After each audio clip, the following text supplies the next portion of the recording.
आपण पाहत आहात नाशिक खबर न्यूज, जनतेचे हक्काचे व्यासपीठ। स्वातंत्र्यवीर सावरकरांना भारतरत्न देऊन सन्मान केव्हा करणार? रामसिंग भाऊ बावरी यांचा सरकारला सवाल। महान क्रांतिकारक स्वातंत्र्यवीर विनायक दामोदर सावरकर यांच्या 143व्या जयंतीनिमित्त आंदोलन पक्ष नाशिक व शहीद भगतसिंग क्रांती दल मंडळाच्या वतीने दरवर्षीप्रमाणे यंदाही जयंती उत्साहात साजरी करण्यात आली। यावेळी स्वातंत्र्यवीर सावरकर यांच्या प्रतिमेचे पूजन करून पुष्पहार अर्पण करण्यात आला। राष्ट्रीय अध्यक्ष रामसिंग भाऊ बावरी व जिल्हाध्यक्ष किशोर बागमार यांच्या हस्ते अभिवादन करण्यात आले।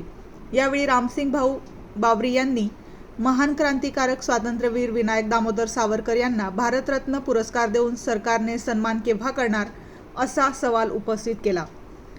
कार्यक्रमास शहराध्यक्ष किरणसिंग पवार, युवा जिल्हाध्यक्ष प्रसाद बावरी, अनिल जाधव, अविनाश शिंदे, महादू बेंडकुळे, नाना वाघ, अशोक गांगुडे, प्रकाश अहिरे, भूषण सदभैया, प्रतीक कसबे, उमेश पाटील, स्वप्नील काथवटे, विजय पवार आदी उपस्थित होते।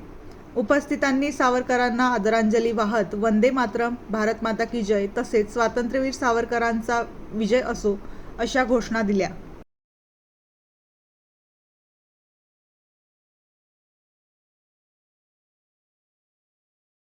महान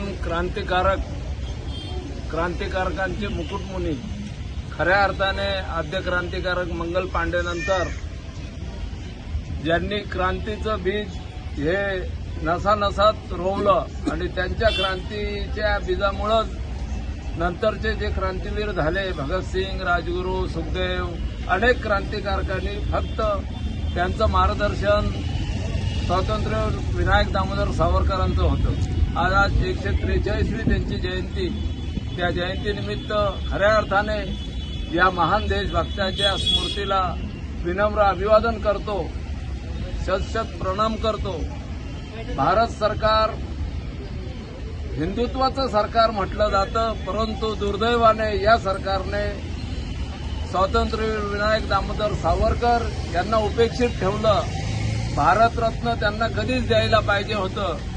आपण हिंदू एकता आंदोलनाच्या माध्यमातून अनेक वेळा मोहिमा केल्या, परंतु नतद्रष्ट सरकार काँग्रेसला नाव ठेवणारं आजही काँग्रेसला नाव ठेवतं, पण सावरकरांची किंमत त्याला कळत नाही। अशा सरकारचा खऱ्या अर्थाने आजच्या दिनी निषेध करावा असं वाटतं।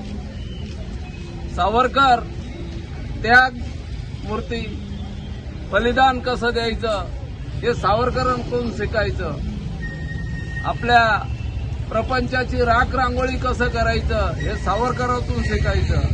देशभक्ती कशी करायची हे सावरकरांकडून शिकायचं। अशा या महान देशभक्ताच्या आजच्या जयंतीदिनी उपस्थित जिल्ह्याचे अध्यक्ष आणि आज सावरकरांच्याच जन्मदिनी त्यांचाही जन्मदिन आहे असे किशोरजी बागमार, हिंदू एकता आंदोलनाचे शहराध्यक्ष किरण पवार, युवा अध्यक्ष प्रसाद बावरी, अनिल जाधव, अशोक गांगुर्डे, महादू बेंडकुळे, आमच्या बाल हिंदू एकतापासून तर आजपर्यंत आमच्या बरोबर असलेले नानाजी वाघ, प्रकाश अहिरे,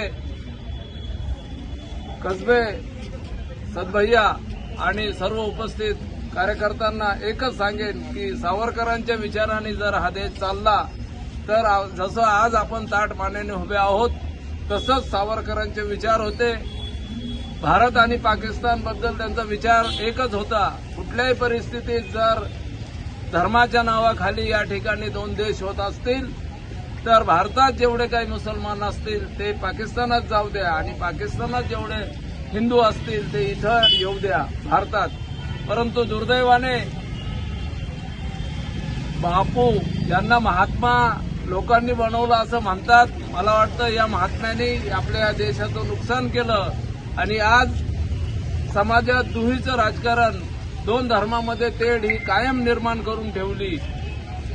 म्हणून सावरकर आणि परमपूज्य डॉक्टर बाबासाहेब आंबेडकर या दोन लोकांचं एकच म्हणणं होतं, जेवढी संख्या आपली हिंदूंची आहे ती पाकिस्तानातून इकडे घ्या आणि मुस्लिम जेवढे असतील तिकडे जाऊ द्या, म्हणजे धर्मास्थित राष्ट्र राहील आणि हिंदू राष्ट्रच होतं आहे, राहणार आहे। सावरकरांनी सुद्धा जी व्याख्या केली हिंदुत्वाची त्याच्यातही म्हटलं, जो पुण्यभूमी मानणारा जो कर्मभूमी मानतो, माझी मातृ ज्याला मानतो ते म्हणजे हिंदू. आणि हिंदू हा काही आधुनिक हिंदू म्हणून त्यांना अनेक पुरोगामी सावरकरांचं नाव घेतात.